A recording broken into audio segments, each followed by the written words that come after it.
Yo tout le monde, c'est votre vidéo par rapport au Barça, donc on parlera des joueurs qui risquent d'exploser sous Xavi, en tout cas les joueurs qui sont gagnants de son arrivée. Et vous allez voir que c'est intéressant parce qu'on peut clairement déjà l'anticiper et savoir. Avant de commencer la vidéo, je demande vraiment de mettre un maximum de likes, ça me ferait très plaisir, ça aiderait la chaîne.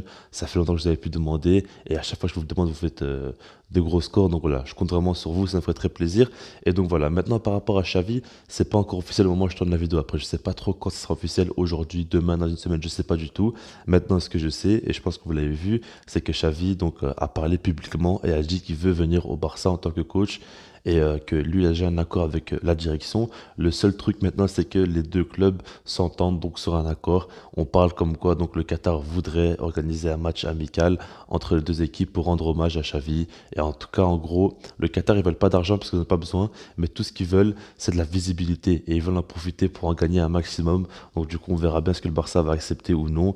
Et voilà, maintenant, on va pas trop parler de ça, pas trop parler de tout ce qui est contractuel, tout ça. On va surtout parler des joueurs. On va commencer par le premier, et c'est Riqui Puig. Logiquement, c'est lui le vrai grand gagnant de l'arrivée de Xavi, parce qu'avec Ronald Koeman, il jouait pas vu qu'il s'entendait pas bien.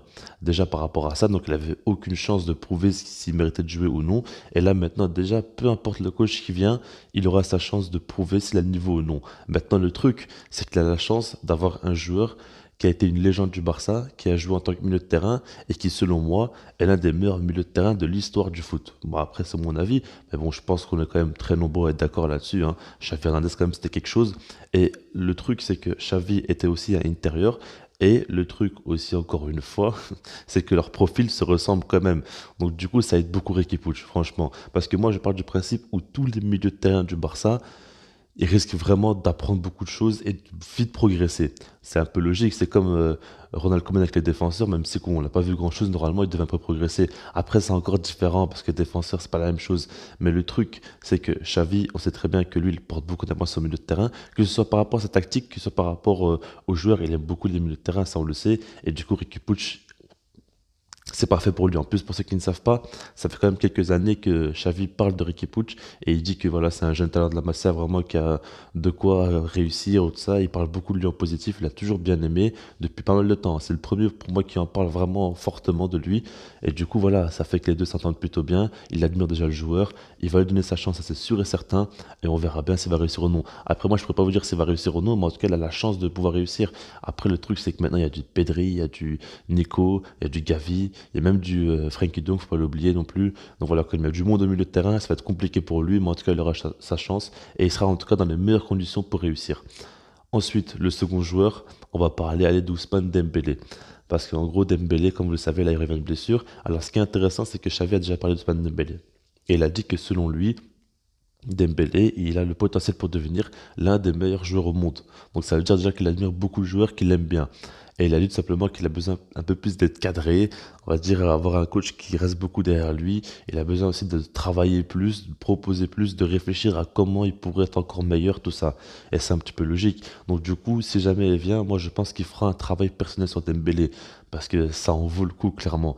Et déjà, bon, le premier truc pour Dembélé, c'est qu'il ne se blesse plus. Parce que s'il se blesse, on peut faire tout ce qu'on veut, mais ça servira à rien. Et la saison passée, avec Ronald Koeman, en fait, ils avaient fait un traitement médical euh, juste pour Dembélé. Et ça avait très bien marché parce que toute la saison, il s'est pas blessé. Et là où il s'est blessé, c'est quand il était avec la France, donc à l'Euro. Et parce qu'il avait plus fait ce suivi médical-là, personnel. Et du coup, voilà, le Barça doit reproduire ça et essayer de faire en sorte qu'il ne se blesse plus. Déjà, ça aiderait beaucoup. Et après, en fait, pourquoi je faisais Dembélé? Parce qu'en gros, Xavi porte beaucoup, beaucoup d'importance aux ailiers dans sa formation, dans sa tactique, on va dire. Et les ailiers collent véritablement la ligne et doivent créer des différences en un contre un. Xavi l'a déjà dit, lui, son but, c'est de vraiment créer une supériorité numérique et son but, surtout, de mettre les joueurs dans les meilleures conditions pour performer. Et on sait que les ailiers, eux, vont coller la ligne et ils seront en un contre un. Et Dembélé, c'est là où il doit performer en un contre un. Il doit créer des différences. C'est un joueur de différence, tout simplement. Et du coup, pour moi, je pense que Dembélé pourrait vraiment faire de belles choses. Et il y aura aussi des fois où le Barça va jouer en attaque rapide, des fois en attaque placée la plupart du temps, mais des fois il y aura des attaques rapides aussi. Et là, il pourra vraiment faire beaucoup de mal. Donc en tout cas, Ousmane Dembélé, pour moi, il aura vraiment sa chance. Et je crois clairement en lui pour qu'il explose sous Xavi. Moi, j'y crois. Après, le seul truc, c'est par rapport aux blessures. S'il se blesse, on ne sait pas. Mais s'il ne se blesse pas, si jamais il ne se blesse pas, pour moi, Xavi pourrait être le coach qui va réussir à le faire passer un cap. Parce qu'un joueur comme Dembélé a besoin d'un coach vraiment qui soit beaucoup derrière lui. Et je pense que Xavi, ça l'a compris. Après, on va passer maintenant à Eric Garcia. Et là, c'est intéressant parce que je pense pas que beaucoup de gens vont y penser à Eric Garcia. Mais en soi, pour moi, ça me paraît un petit peu logique. Eric Garcia, c'est un jeune défenseur déjà de seulement 20 ans. Et c'est un défenseur qui est typiquement, qui a typiquement le profil pour réussir au Barça. On en a très peu eu des comme ces dernières années. Vraiment un défenseur qui est très très très à l'aise à la relance. On le voit que ce soit avec l'Espagne, que ce soit avec le Barça, même au Classico. Un Classico, c'est un match avec un gros enjeu. C'est un match qui peut procurer du stress ou quoi. Il s'en foutait complètement. Il prenait la balle, il faisait des relances à chaque fois, des relances assez osées et risquées. Et des fois, il arrive à casser des lignes de balle au pied. Il a vraiment peur de rien. Eric Garcia, on le sait à la relance, il est vraiment excellent. Il a peu de choses encore à apprendre au niveau de la relance pour moi. Il commence vraiment à devenir déjà très très fort. Après, bien évidemment, il peut encore toujours s'améliorer, tout ça. Mais voilà, le seul truc, c'est que défensivement, purement défensivement, il doit s'améliorer. Mais le truc, c'est que Xavi porte beaucoup d'importance aux centraux qui sont bons à la relance. Parce qu'on sait très bien que les sorties de balle avec Xavi, ça va être très très propre, ça va être très très très travaillé et il va être très pointu là-dessus. Donc il aura absolument besoin d'Eric Garcia parce qu'Eric Garcia c'est le meilleur relanceur en défense qu'on a au Barça.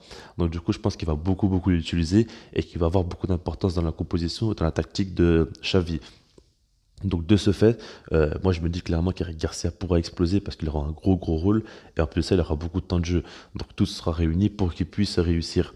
Et là-dessus franchement je suis assez hypé parce qu'en plus de ça Eric Garcia, pour ceux qui ne savent pas, il suit un traitement personnel en dehors du club, en dehors des entraînements, tout ça, pour pouvoir encore progresser. C'est quelqu'un quand même qui travaille beaucoup, qui a une bonne mentalité. On l'a vu, il a fait la conférence de presse avec des champions où il a motivé les joueurs, tout ça. C'est quand même quelqu'un qui a du caractère. Il a été souvent capitaine quand il était jeune. Non, et Garcia, franchement, il me plaît de plus en plus. On voit les performances en plus de ça, elles sont de plus en plus sérieuses chez lui. Il a pas mal de trucs à améliorer encore, surtout sur le plan défensif. Mais sinon, franchement, il a quand même pas mal d'énormes qualités. Et voilà, maintenant, on va terminer la vidéo avec Frenkie de Jong. Et pour moi, les gens n'y penseront peut-être pas, mais ça me paraît encore une fois, c'est logique. Pour moi, les quatre, ça me paraît logique. Mais voilà, Frenkie de Jong, ce qu'il faut dire, en fait, c'est qu'actuellement, il vit une passe assez compliquée. Moi, j'ai l'impression que je sais pas trop si sa vie personnelle, il a des problèmes ou bien c'est lié au football purement et simplement. Mais en tout cas, ce qui est sûr et certain, c'est que moi je le vois, il est plus du tout heureux, épanoui comme il était avant. Il sourit presque plus sur le terrain, il est à chaque fois dégoûté comme ça. On a l'impression que c'est un dépressif et ça pose vraiment beaucoup, beaucoup de problèmes. Et le truc chez Frankie de Jong, c'est que déjà là-dessus, ça doit se régler. Et avec un nouveau coach, pourquoi pas une nouvelle tactique, tout ça, un nouveau rôle pour lui, ça pourrait un petit peu l'aider, le faire changer un petit peu les idées, tout ça. Même si Ronald Koeman était très proche avec lui, mais non, faut pas non plus croire que voilà quoi, c'était son père biologique ou quoi, ou je sais pas quoi, je sais pas trop comment on dit. Non, faut pas exagérer non plus. Mais voilà, par rapport maintenant à Frenkie de Jong, ce que j'ai à dire, c'est que déjà par rapport à ça, ça doit aller mieux. Si dans sa tête ça va mieux, sur le terrain ça ira déjà beaucoup mieux. Après, le truc aussi qui est important chez Frenkie de Jong, c'est que c'est un milieu de terrain, contrairement à des Gavi, Pedri, tout ce que vous voulez. Lui, il n'est pas aussi jeune que ça. C'est un milieu de terrain comme beaucoup plus confirmé, qui a déjà beaucoup plus prouvé. Donc lui, il a déjà quand même beaucoup de certitude dans son jeu. Et le truc, ça sera surtout de savoir comment l'utiliser, parce que De Jong, on sait pas trop, on l'utilise un peu partout, en défense, en 6 en 8 un peu partout, quoi, tout simplement.